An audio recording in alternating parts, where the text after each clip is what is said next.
Janine, may sweet message sa kaarawan ng nobyong si Baba Dudi, Jericho Rosales.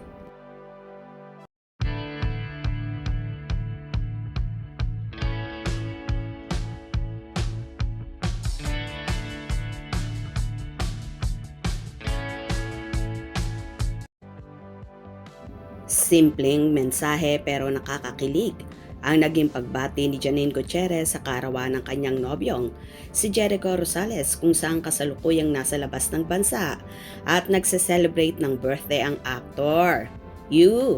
Happy birthday, my Baba Dudi!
Agad-agad namang sinagot ni Eko ang nobya. Ha ha ha ha.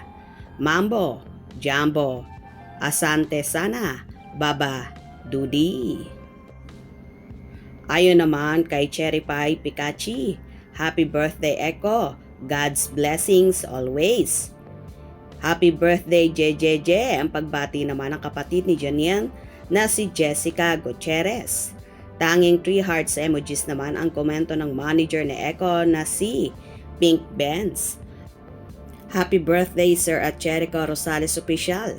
Pagbati naman ang isa sa glam team ni Janine na si Jay Aquino. Happy birthday Kuya Eko at Jericho Rosales Official. Happy birthday Jericho Rosales Official. God bless you both, my Ekonin.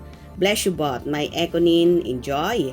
Happy birthday my forever crush. I pray you last forever and ever. Sana nga sila na forever. Thank you so much sa paayuda Baba Nini. Ha ha ha ha. Yung sandwalk. Have a fabulous birthday Baba Eko. Cheers. Happy birthday Baba Nini. At Jericho Rosales Official, Kuya Eko. 7 years old pa lang po ako. Nakasubaybay na po ako sa Panday. Ganyan ka na po kagwapo, pero ngayon, di ka pa rin nagbabago. Gwapo pa din, isa ka pong immortal. Happy birthday Eko, here's praying for continued blessings for both of you, that your relationship remains steadfast and strong. Love you both. Grabe, lalong bumabata si Eko nung naging kayo. Happy birthday Jericho Rosales. Why bagay na bagay kayo ni Miss Janine. So ayun na nga guys, so simple lang ang pagbati ni Janine sa nobyo. Pero nakakakilig at nakaka-inlove. Halata talaga kay Janine na so happy at walang pinagsisisihan sa piling ni Eko. Anyway, happy birthday Jericho, more birthdays and blessings to come. Good health and stay strong to your relationship with Baba Janine. We love you. Kung nagustuhan nyo ang video na ito, comment down below.